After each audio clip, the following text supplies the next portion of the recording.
to me.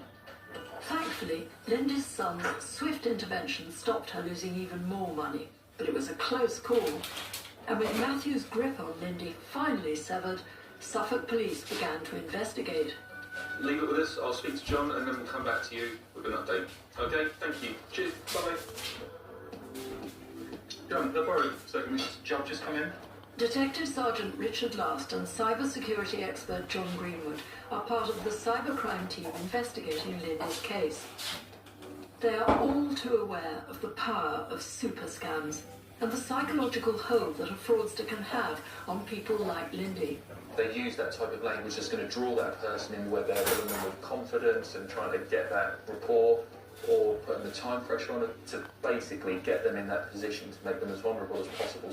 And often the criminal will be saying, you know, you can't trust this person, I'm the person you need to speak to, and that warps their sense of reality slightly.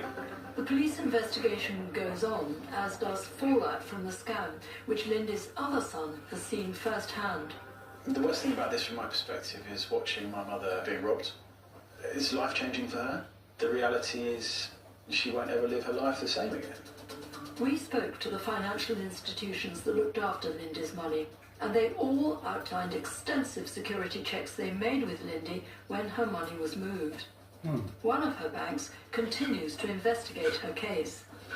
As for that £433,000 tax bill, which came after liquidating her pension, HMRC to the pensions ombudsman.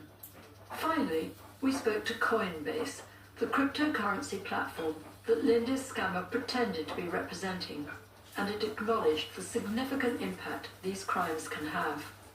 It told us that in Lindy's case, it informed her twice that if she submitted a police report and shared it with the platform, she might be eligible for a one-off reimbursement of up to £150,000.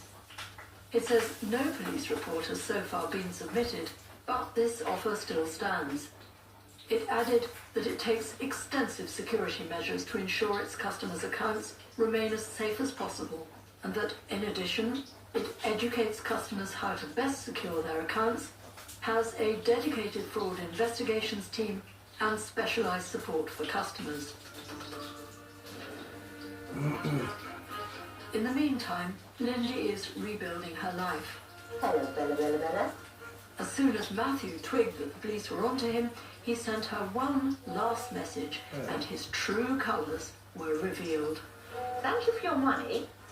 But this is the best bit. I will spend it on cocaine and hookers. And use a smiley face at the bottom of the page.